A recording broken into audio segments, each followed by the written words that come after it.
उत्पत्ति 1 अध्याय 1 पद। आदि में परमेश्वर ने आकाश और पृथ्वी की सृष्टि की। परमेश्वर कौन है?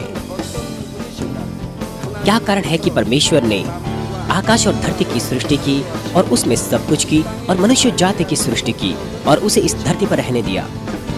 क्यों परमेश्वर ने भले और बुरे के ज्ञान के वृक्ष को लगाया? यीशु मसीह कौन है और क्यों केवल वही मनुष्य जाति का एकमात्र उद्धार करता है?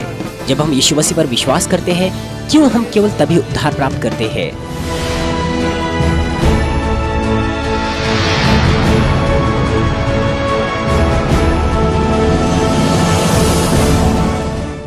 संसार भर में प्रिय दर्शकों,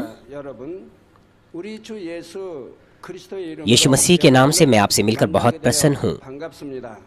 मेरा नाम रेवरेंड जेरोक ली है, मानमिन सेंट्रल चर्च का सीनियर पास्टर जो सियोल कोरिया में स्थित है। जिस संदेश का प्रचार मैं आज से आपके साथ करने जा रहा हूँ, उसका शीर्षक है क्रूस का संदेश। क्रूस का संदेश परमेश्वर के प्रावधान को मनुष्य जाति के लिए साफ तौर पर बताता है।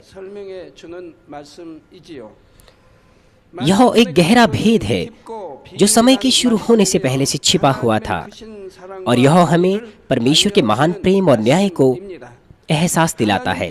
परमेश्वर कौन है? क्या कारण है कि परमेश्वर ने स्वर्ग और पृथ्वी की रचना की और उसमें सब कुछ की और मनुष्य और जाति की और उसे इस धरती पर रहने दिया? क्यों परमेश्वर ने भले और बुरे के ज्ञान के वृक्ष को उत्पन्न किया? यीशु मसीह कौन है और क्यों केवल वही मनुष्य जाति का एकमात्र उद्धार करता है? क्यों हम उद्धार केवल तभी पाते हैं जब हम यीशु मसीह पर विश्वास करते हैं? क्रूस का संदेश इन तमाम प्रश्नों के उत्तर देता है। जब मैंने सबसे पहले इस संदेश का प्रचार 1985 में किया था, इसने असंख्य आत्माओं को न केवल कोरिया में वरन संसार भर में उद्धार के मार्ग की ओर अगुवाई किया। इन संदेशों का प्रचार ऑडियो वीडियो टेप्स के द्वारा और प्रसारण के द्वारा और किताबों के द्वारा फैलाया जा रहा है। असंख्य लोगों ने परमेश्वर के अद्भुत कार्यों का अनुभव इन संदेशों के द्वारा किया। उन्होंने अपने पापों का अपने हृदय की गहराई से पश्चाताप किया और वे स्वर्ग राज्य के लिए सच्चा विश्वास और खरी आशा प्राप्त कर पाए। वे अपने पापों को दूर कर पाए और परमेश्वर के वचन के अनुसार चल पाए। जब उन्होंने अपने पापों का पश्चाताप किया संदेश के द्वारा और जब मैंने यीशु मसीह के नाम से उनके लिए प्रार्थना की, उन्होंने परमेश्वर के सामर्थ्य के अद्भुत कार्यों का अनुभव किया। उनकी बीमारियां चंगी हो गई और उनकी निर्बलताएं संपूर्ण बना दी गई। दुष्ट आत्माएं और अंधकार की आत्माएं निकाल दी गई। जिस किसी ने भी क्रूस में पाए जाने वाले उद्धार के मार्ग को सुना और एहसास किया, उसने परमेश्वर की सामर्थ्य के अद्भुत कार्यों का अनुभव किया जो यीशु मसीह के नाम से किए गए थे।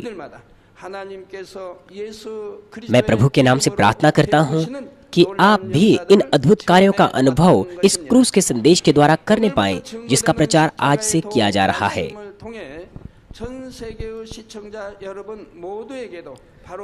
प्यारे भाइयों और बहनों, जब आप चर्च जाते हैं और मसीह जीवन जीते हैं, तो आप उद्धार के मार्ग के बारे में सुनेंगे मसीहियत में।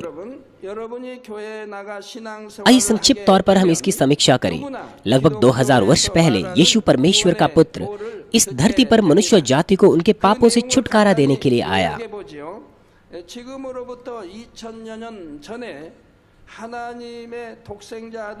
यीशु को क्रूस पर चढ़ाया गया मनुष्यों को उनके पापों से छुटकारा देने के लिए, और उसे गाड़ा गया और वह तीसरे दिन फिर जी उठा। वो जो इस तथ्य पर विश्वास करते हैं, उन्हें उनके पापों से क्षमा मिल जाएगी और वे स्वर्ग जाने के लिए उद्धार प्राप्त करेंगे। आप में से बहुत से केवल इतना जानते हैं, लेकिन हम यह नहीं कह सकते कि हम केवल इतने ही ज्ञान के द्वारा परमेश्वर के प्रावधान को जानते हैं जो क्रूस के संदेश में पाया जाता है। उदाहरण के लिए, क्या लगता है आपको कि क्यों परमेश्वर ने भले और बुरे के ज्ञान के वृक्ष को लगाया था? मनुष्यों का पाप में गिरने का कारण यह था क्योंकि आदम ने भले और बुरे के ज्ञान के वृक्ष से खाया था। यदि वृक्ष होता ही नहीं तो आदम पाप नहीं करता और वह हमेशा के लिए अदन की वाटिका में शांतिपूर्वक रहता। तो क्या परमेश्वर को भले और बुरे के ज्ञान के वृक्ष को पहले ही नहीं बनाना चाहिए था? क्यों परमेश्वर ने उस वृक्ष को वहीं लगाया जहां आदम उसमें से खा सकता था? क्या परमेश्वर जानता नहीं था कि आदम भले और बुरे के ज्ञान के वृक्ष से खाएगा? परमेश्वर सर्वज्ञानी और सर्वशक्तिमान है और वो निश्चित तौर पर इस बात को जानता था। तो भी परमेश्वर ने भले और बुरे के ज्ञान के वृक्ष को वहीं लगाया। क्या कारण है इसका? क्या आप इन प्रश्नों के उत्तर साफ तौर पर दे सकते हैं? क्या आपने इस प्रश्न का उत्तर साफ तौर पर कहीं पहले सुना है?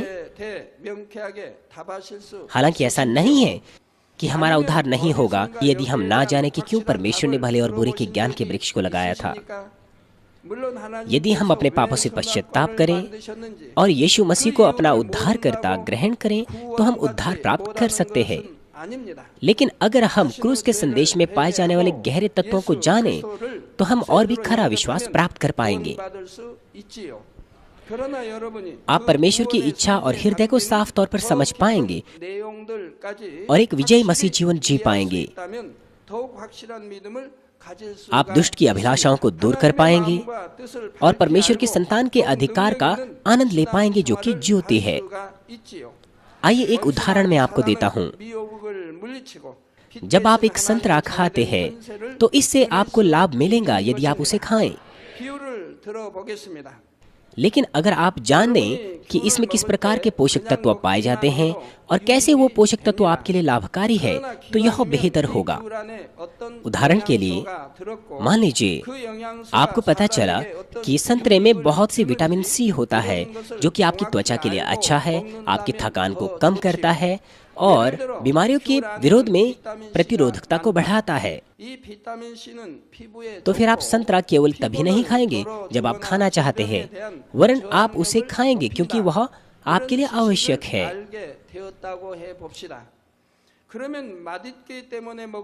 मसीह जीवन में भी ऐसा ही है।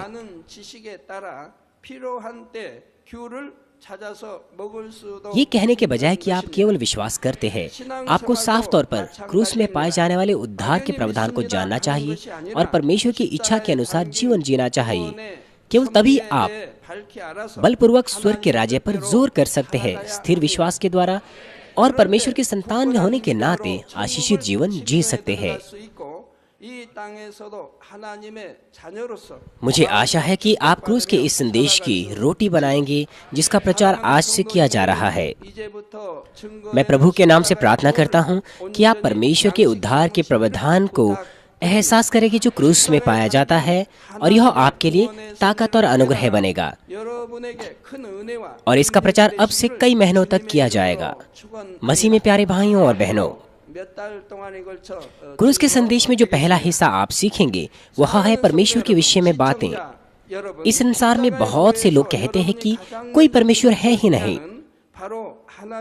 और कुछ ऐसे दूसरे लोग भी हैं जो मनुष्यों की कल्पनाओं से बनाए हुए ईश्वरों की आराधना करते हैं या फिर परमेश्वर द्वारा रचित प्राणियों की मूर्तियां बनाकर उन्हें परमेश्वर के समान ठहराकर आराधना करते हैं। यद्यपि हम उसे ना भी देख सकें, परमेश्वर निश्चित तौर पर अस्तित्व में है और केवल एक ही परमेश्वर है जिसकी हमें आराधना करनी है। परमेश्वर ब्रह्मांड का रचयिता है, सब चीजों का रचयिता है और मनुष्य जाति का रचयिता है। वो सब चीजों का न्याय और शासक है। परमेश्वर किस प्रकार का अस्तित्व है? हालांकि मनुष्यों के लिए परमेश्वर के बारे में बताना आसान नहीं है। मनुष्य एकमात्र प्राणी है। परमेश्वर मनुष्यों की तमाम सीमाओं से परे है। परमेश्वर असीमित है। चाहे हम कितना ही अपने ज्ञान के द्वारा सोच विचार करें, हम पूरी तरह से ना तो समझ सकते हैं, ना परमेश्वर के बारे में जान सकते हैं। पर यद्यपि हम पूरी तरह से परमेश्वर के बारे में जान नहीं सकते, लेकिन तो भी कुछ ऐसी आधारित चीजें हैं जिन्हें हमें परमेश्वर की संतान के तौर पर जानना चाहिए। मैं 4 अलग-अलग पहलुओं में आपसे बातचीत करूंगा कि परमेश्वर कौन है। सबसे पहला, परमेश्वर स्वर्ग और पृथ्वी का रचयिता है। उत्पत्ति 1 अध्याय 1 पद कहता है, आदि में परमेश्वर ने आकाश और पृथ्वी की रचना की। उत्पत्ति का 1 अध्याय हमें बताता है कि 6 दिनों तक परमेश्वर ने स्वर्ग और पृथ्वी की रचना कुछ नहीं से वरन अपने वचन से की। और 6 दिन की सृष्टि के अंतिम दिन में उसने पहले मनुष्य आदम की रचना की, जो तमाम मनुष्य जाति का पूर्वज बना। इसी प्रकार से क्योंकि मनुष्य परमेश्वर के द्वारा रचा गया है, इसीलिए वह अप्रत्यक्ष तौर पर परमेश्वर के अस्तित्व को अपने हृदय की गहराई में एहसास करता है। सब उपदेशक 3 अध्याय 11 पद में लिखा है, उसने सब कुछ ऐसा बनाया है कि अपने अपने समय में वे सुंदर होते हैं। फिर उसने मनुष्य के मन में अनादि अनंत का ज्ञान उत्पन्न किया है। तो भी जो काम परमेश्वर ने किया है वह आदि से अंत तक मनुष्य नहीं भूल सकता। जैसे कि कहा गया है, परमेश्वर ने मनुष्य के हृदय में अनादि अनंत का ज्ञान उत्पन्न किया है। क्योंकि उनके पास ये है, इसलिए वो जिनका विवेक भला है वे धुंधले तौर पर परमेश्वर के अस्तित्व को स्वीकारते हैं और उसे ढूंढते हैं, यद्यपि वे परमेश्वर के बारे में ना तो जानते ना सुनते हैं।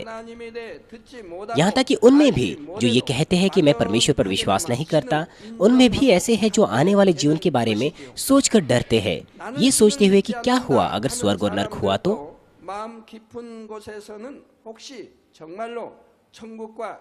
इसलिए वे भलाई में जीवन जीने की कोशिश करते हैं कि नरक ना जाएं। रोमियो 1 अध्याय 20 पद कहता है, क्योंकि उसके अनदेखे गुण अर्थात उसकी सनातन सामर्थ्य और परमेश्वरत्व जगत की सृष्टि के समय से उसके कामों के द्वारा देखने में आते हैं, यहाँ तक कि वे निरुत्तर है। यहाँ पर लिखा है, हालांकि परमेश्वर के अनदेखे गुण और ईश्वरत्व वो हमें दिखाई नहीं देते, तो भी यह तमाम चीजों में देखे जा सकते हैं। इसका मतलब यह है कि हम यह कहकर बहाना नहीं बना सकते कि हमने परमेश्वर पर विश्वास इसीलिए नहीं किया क्योंकि हम उसे नहीं जानते थे। जैसे कि यहाँ पर कहा गया है, यद्यपि हम परमेश्वर को प्रत्यक्ष तौर पर ना भी देख सके, तो भी हम एहसास कर सकते हैं कि सृष्टिकर्ता परमेश्वर है और केवल एक ही सृष्टिकर्ता है, क्योंकि परमेश्वर के अनदेखे गुण तमाम चीजों में पाए जाते हैं इस ब्रह्मांड में जिसे परमेश्वर ने रचा है। आइए एक ऐसा उदाहरण मैं आपको देता हूँ। इस संसार में बहुत से लोग हैं, बहुत सी जातियां हैं, बहुत से पंथ हैं, जिनकी अलग अलग भाषाएं हैं, अलग अलग संस्कृतियां हैं और अलग अलग त्वचा के रंग हैं। लेकिन उन सबों में कुछ ना कुछ सामान्य पाया जाता है। सभी लोगों की और सभी पंथों की 2 आंखें होती हैं, उन सभी के 2 कान होते हैं, 1 नाक है और एक ही मुंह है, और इन तमाम अंगों की जगह भी एक समान है। चेहरे के मध्य में नाक है और आंखें ऊपर के हिस्से में है, और नाक के नीचे मुंह है और कान चेहरे के दोनों तरफ है। और ऐसा भी नहीं है कि यह संरचना केवल मनुष्यों की ही एक समान हो। जानवरों के साथ, हवा के पक्षियों के साथ, कीड़े मकोड़े और समुद्र की मछलियों के साथ भी ऐसा ही है। प्रत्येक जाति की विशेषता के अनुसार उनमें कुछ अंतर है, लेकिन आधारित तौर पर उनकी संरचना एक समान है। और साथ ही साथ उनकी पाचन प्रणाली भी एक समान है और प्रजनन प्रणाली भी एक समान है। इस समानता का कारण यह है क्योंकि सभी चीजें केवल एक ही सृष्टिकर्ता परमेश्वर की बनावट के द्वारा बनाई गई। संसार के लोग डार्विनिज्म के सिद्धांत पर जोर देते हैं और परमेश्वर के सृष्टिवाद को नकारते हैं।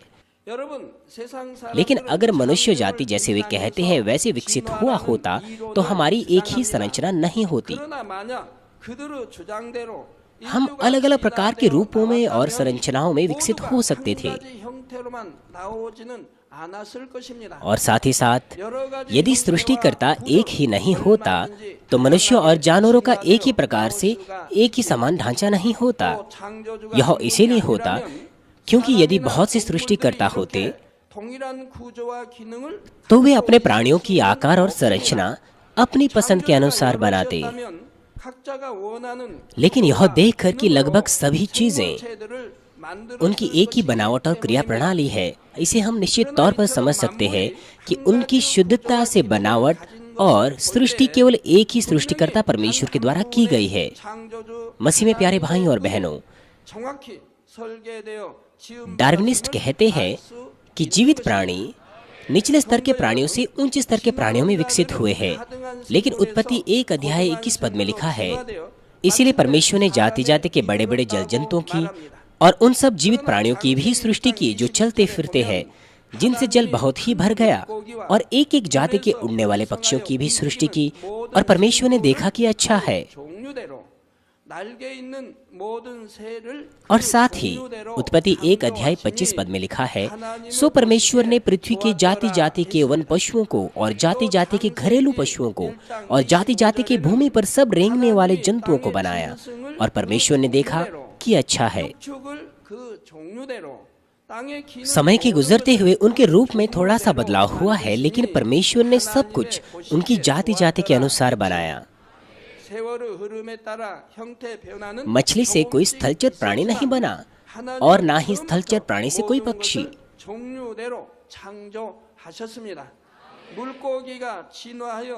और ऐसा भी नहीं है किसी बंदर से मनुष्य बना हो। बंदर को बंदर बनाया गया और मनुष्य को मनुष्य बनाया गया। और साथ ही केवल मनुष्य ही एक ऐसा अस्तित्व बनाया गया जो परमेश्वर के स्वरूप में है और जिसके पास आत्मा, देह और प्राण है।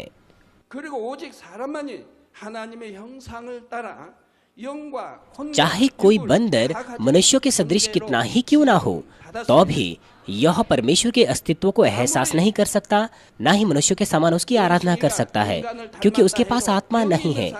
क्या कोई बंदर परमेश्वर की खोज करेगा? क्या वह आने वाले जीवन के बारे में जानेगा, अर्थात स्वर्ग और नरक के बारे में? क्या वह एक अच्छा जीवन जीने की कोशिश करेगा?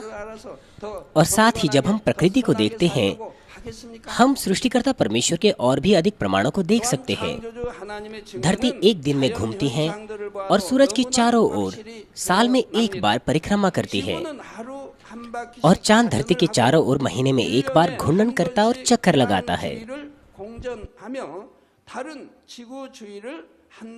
जब मैं जागृति सभाओं में बहुत लंबे समय पहले प्रचार कर रहा था, मैंने कहा कि चांद अपने आप में घूमता है। इसमें कुछों ने आपत्ति जताई, कुछों ने कहा कि चांद केवल चक्कर लगाता है। प्राथमिक कक्षा में मैंने पढ़ा था कि चांद घूमता है, लेकिन मैं निश्चित नहीं था क्योंकि लोगों ने कहा कि यह सत्य नहीं था। इसलिए मैंने हमारे सदस्यों में कुछ अध्यापकों से पूछा कि क्या चांद घूमता है या नहीं। कुछ ने तो कहा कि हाँ, लेकिन कुछ ने कहा कि वे निश्चित नहीं है। इसीलिए मुझे कुछ अनुसंधान करना पड़ा और मैंने पाया कि चांद भी घूमता है, लेकिन हम हर वक्त क्यों चांद की एक ही सतह को देखते हैं, ये भी बताया जा सकता है, लेकिन इस वक्त उसके लिए हमारे पास समय नहीं है। लेकिन कृपया जान ले कि चांद भी घूमता है और धरती के चारों ओर यह एक बार एक महीने में चक्कर लगाता है।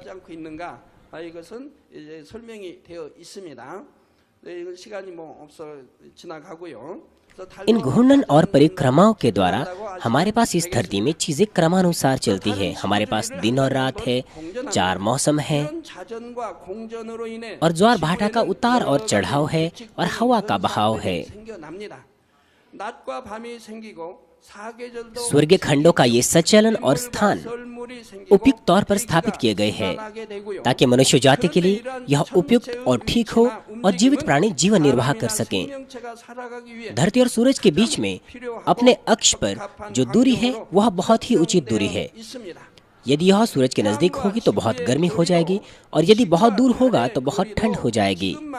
यहाँ तक कि धरती और चांद के बीच की दूरी वो भी अवश्य ही ना तो दूर और ना ही नजदीक होनी चाहिए।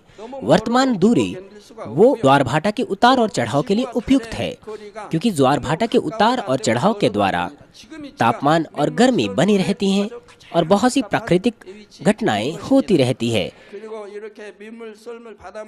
और इससे बादल चलते हैं, हवाएं चलती हैं और पूरी धरती पर बारिश होती है। यह ना तो ज्यादा दूर हो सकती है और ना ही नजदीक हो सकती है वर्तमान दूरी से। धरती इस तरह से क्रमानुसार असंख्य सालों से बिना किसी त्रुटि के बिल्कुल उचित दूरी बनाए हुए घूर्णन कर रही है और चक्कर लगा रही है। क्या आपको ये लगता है कि ये सारे के सारे क्रम बिग बैंग के द्वारा हो सकते थे, जैसे कि कोई साइंटिस्ट कहते हैं? आप सामान्य ज्ञान का इस्तेमाल क्यों नहीं करते?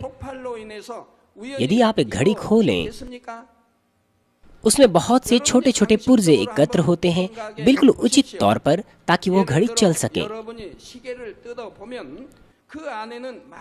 लेकिन आइए हम मान लें कि कोई ये घड़ी आपको दिखाता है और आपको इस तरह से कहता है कि इस घड़ी को किसी ने नहीं बनाया है। इस घड़ी के पुर्जे लावा फूटने से निकल आए और वो खुद ब खुद इकट्ठे हो गए और यह घड़ी चलने लग गई।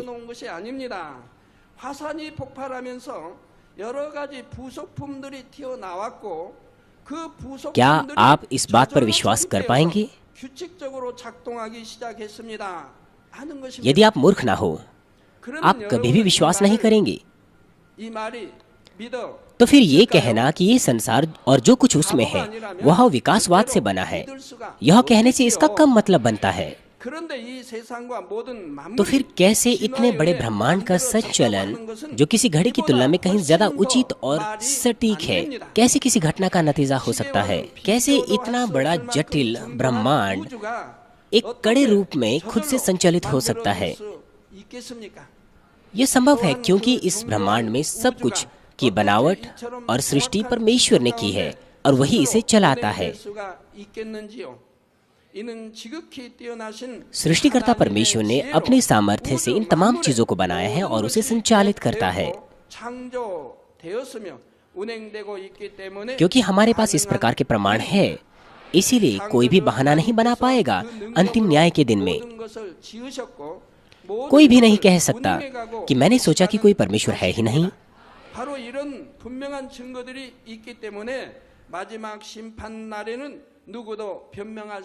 प्रिय दर्शकों, ऐसा क्यों होता है कि लोग विश्वास नहीं करते हैं, यहाँ तक कि ऐसे साफ प्रमाणों को देखने के बावजूद भी? यह इसीलिए है क्योंकि वह केवल उसी बात को विश्वास करने की कोशिश करते हैं जो उनकी आंखों से दिखता है, उनके हाथों से छुआ जा सकता है और उनके ज्ञान और विचारों से समझा जा सकता है। तो फिर उनका ज्ञान और विचार कहां से आए? क्या जन्म से ही उनके पास थे? उनका ज्ञान और विचार उन लोगों से सीखने और सुनने के द्वारा प्राप्त हुआ है जो परमेश्वर पर विश्वास नहीं करते हैं, और उनके विचार इस तरह के ज्ञान से उत्पन्न होते हैं। वो इस सत्य को स्वीकारने की कोशिश नहीं करते कि कोई अदृश्य जीवित परमेश्वर है। बाइबल में लिखे हुए चिन्हों और चमत्कारों को स्वीकारते नहीं हैं, लेकिन बाइबल में तमाम वचन अपने आप में सत्य है। ये सत्य है कि परमेश्वर ने स्वर्ग और धरती की रचना की। चिन्हों और चमत्कार और सामर्थिक कार्य वो वास्तविकता में हुए हैं। ये चीजें केवल सृष्टिकर्ता परमेश्वर के द्वारा ही की जा सकती है। वे बाइबल का इनकार करने की कोशिश करते हैं क्योंकि यह ना तो उनके समझ में आती है, ना ही वे विश्वास करते हैं अपने सीमित विचारों और ज्ञानों के द्वारा। लेकिन बाइबल में जो चिन्ह और चमत्कार है वे सब सत्य है।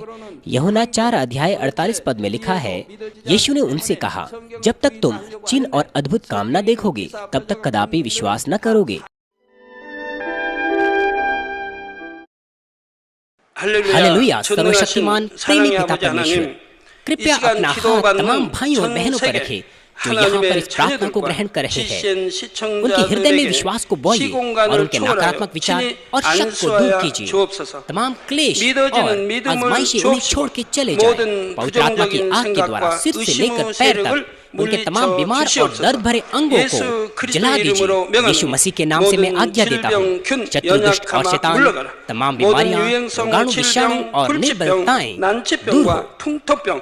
ज्योति उन पर चमके, उनके तमाम असाध्य और अंतकारी रोग पवित्र आत्मा की आग के द्वारा झुलसा दीजिए। तमाम प्रकार की महामारियां, मलेरिया सहित जला दीजिए। तमाम संक्रामक रोग, जुकाम, बुखार उनसे दूर हो। पिता, उन्हें तमाम प्रकार के रोगाणु और विषाणुओं से सुरक्षा दीजिए। उन्हें तमाम प्रकार के कैंसर, पेट के कैंसर, फेफड़े के कैंसर, जिगर के कैंसर, छाती के कैंसर, गर्भ के कैंसर और आंतों के कैंसर से चंगा कीजिए। और तमाम दूसरी बीमारियां जैसे कि एड्स, ल्यूकेमिया, दिमागी रक्तघात, उच्च रक्तचाप, धीमा रक्तचाप, हृदय के रोग, फेफड़े के रोग, स्त्री रोग, थायराइड के रोग और तमाम सूजन और जलन दूर हो। पोलियो, लकवा, गठिया और आंत के रोगों से वे चंगे हो जाएं। तमाम प्रकार के दर्द उनसे दूर हो। पीठ दर्द, सिर दर्द और मानसिक दर्द सहित मिर्गी, स्वलिनता, उदासी, तंत्रिका रोग और तमाम दूसरी मानसिक बीमारियों से वे आजाद हो जाए। तमाम प्रकार के लकवे से वे खुल जाएं, उठे, चले और वे कूदे। वे अच्छी आंखों की दृष्टि प्राप्त करें और अच्छी सुनने की शक्ति प्राप्त करें। अंधे देखने लगे, बहरे सुनने लगे और गूंगे बोलने लगे। दुर्घटना के तमाम दुष्प्रभावों को ठीक कीजिए। उनकी टूटी हड्डियां ठीक कीजिए। उन्हें जलन से ठीक कीजिए। जलन और दहन संवेदनाओं से दूर हो। तमाम प्रकार की नशे की लत से और पदार्थ के इस्तेमाल से साफ हो जाओ।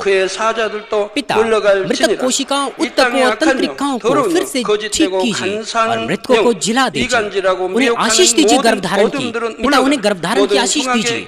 यीशु मसीह के नाम से मैं आज्ञा देता हूँ, शत्रु, दुष्ट और शैतान, हवाओं के शासक, बुरी सेनाएं और उनके दास उनसे दूर हो। बुरी आत्माएं, अशुद्ध आत्माएं, धोखे की आत्माएं, झूठ की आत्माएं, अलग करने वाली आत्माएं और तमाम अंधकार के बल दूर हो। दुष्टता के तमाम बंधन खुल जाएं, उनसे दूर हो, ज्योति आ जाए। पिता परमेश्वर, उन्हें ताकत दीजिए कि वे प्रार्थनाओं में पुकारें। पापों को दूर करने की उन्हें सामर्थ दीजिए और वे पवित्र हो जाएं। वे भले स्वास्थ्य में बने रहें जब उनका प्राण समृद्ध होता है। उनके परिवारों में भी सुसमाचार का प्रचार किया जाए। उन्हें सुरक्षा दीजिए तमाम प्रकार की दुर्घटनाओं और विपत्तियों से। अपने बच्चों को, उनके घर, कार्यशालाओं और व्यापारों को सुरक्षा दीजिए। पवित्र आत्मा की आग की दीवार से, स्वर्गीय सेना, स्वर्गदूतों और अपनी धधकती आंखों के द्वारा। पिता परमेश्वर, आपका धन्यवाद। सारी महिमा केवल आपको मिले। हमारे प्रभु यीशु मसीह के नाम से मैं प्रार्थना करता हूँ, आमीन। प्रिय दर्शकों, भजन संहिता 53 अध्याय 1 पद कहता है, मूढ़ ने अपने मन में कहा है कि कोई परमेश्वर है ही नहीं। वे बिगड़ गए, उन्होंने कुटिलता के घिनौने काम किए हैं, कोई सुकर्मी नहीं। यदि ऐसे लोग हैं जो कहते हैं कि कोई सर्वशक्तिमान परमेश्वर है ही नहीं, तो वे इन सामर्थ्य कार्यों के बारे में क्या कहेंगे जो मेरी प्रार्थनाओं के द्वारा हुए हैं। मृतक तंत्रिकाएं जीवित की जाती है, जन्म के अंधे देखने लगते हैं, बहरे सुनने लगते हैं, गूंगे बोलने लगते हैं, लंगड़े जो लकवे और पोलियो से ग्रसित है वे चलते हैं, और दूसरी बहुत सी बीमारियां जैसे कि अंतिम स्तर का कैंसर, लुकेमिया और एड्स चंगे हो जाते हैं।